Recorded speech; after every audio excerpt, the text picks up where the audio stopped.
Caregivers can now get more tips on looking after seniors, persons with mental health, and persons with disabilities through a new guidebook developed by the Agency for Integrated Care and SG Enable. Now, the guidebook and others were launched today at the National CARECarnival and Conference. Well, we're joined by See Yen Theng. She is Chief of the Caregiving and Community Mental Health Division at the Agency for Integrated Care, and Dr Lim Hong Huay, honorary CEO of CaringSG, which is also a caregiver with personal experience dealing with seniors with dementia and children with autism. I'll start with you, Ms. See. This conference, which has launched this guidebook, it focuses on having a family-centric approach to caring. We sort of take it for granted that all things are, in fact, by default, family-centered. Tell me if that is, in fact, true. And if it is true, how does your approach build on that? Well, caregiving requires the involvement of the family unit. It's natural for caregivers to really focus on the immediate health and medical needs of their caregivers.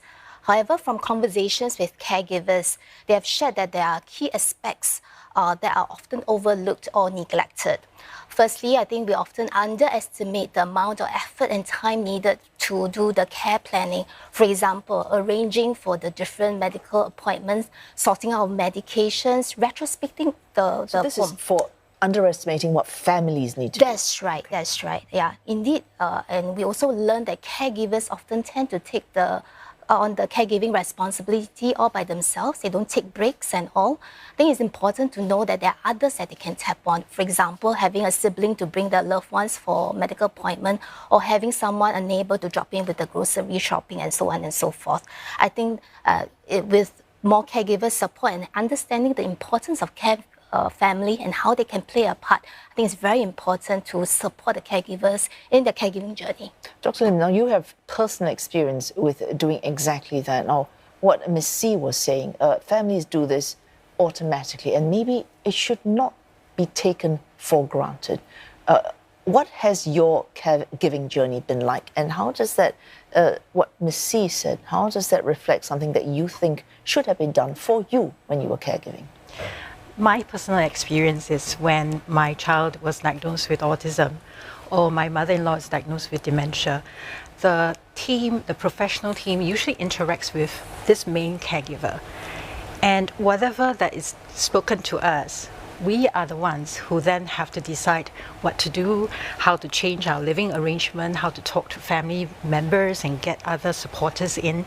So it is the caregiver who is the primary person who is coordinating it. But the care in the past has always been focusing on the person with the needs and not the caregiver nor the family. But now I think what we are trying to push forward for is the caregiver being the key person that's coordinating and the family supporting. So I think that's the key thing that this conference and carnival is trying to bring forth. It's caregiver-centric, but also family-centered and community-based.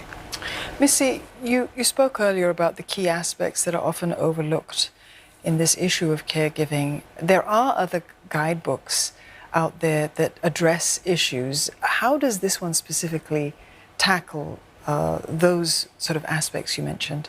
I think the current guidebooks primarily focus very much on home personal care, how do you do lifting, transfer, and so on and so forth.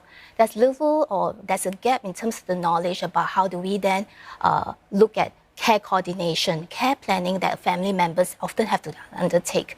I think this is the reason why AIC and SG Enable actually partnered together to develop this caregiver learning guidebook, which will provide a broad frame about what are the key domain and knowledge and skills that caregivers should have in terms of during the different stages of their caregiving journey. I think something that we have often found that was lacking was how do we communicate with our family caregivers in terms of roles and responsibilities? How do we then communicate with our helper, the foreign domestic workers? I think caregivers have also expressed the need for more self-care kind of stress management kind of knowledge. I think this guidebook also provides scenarios and caregiver profiles that are very relatable to the caregiver so that they can, I think, find the learning so much more useful for them.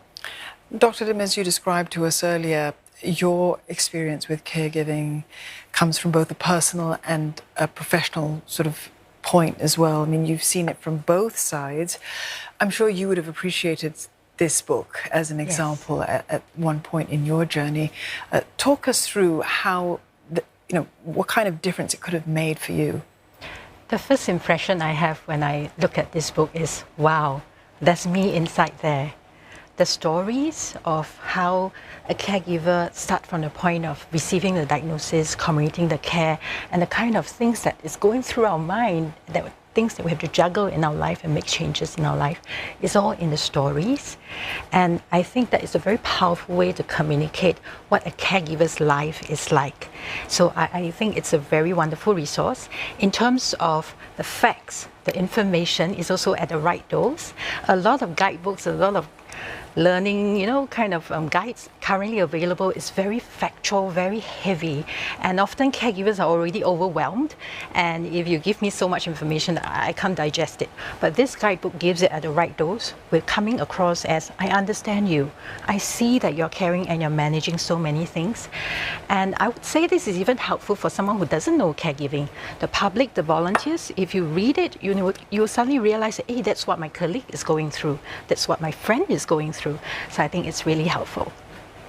Well, thanks so much, ladies, for coming in this evening. That was See Yen Theng from the Agency for Integrated Care and Dr. Lim Hong Huay of CaringSG, and also a caregiver herself.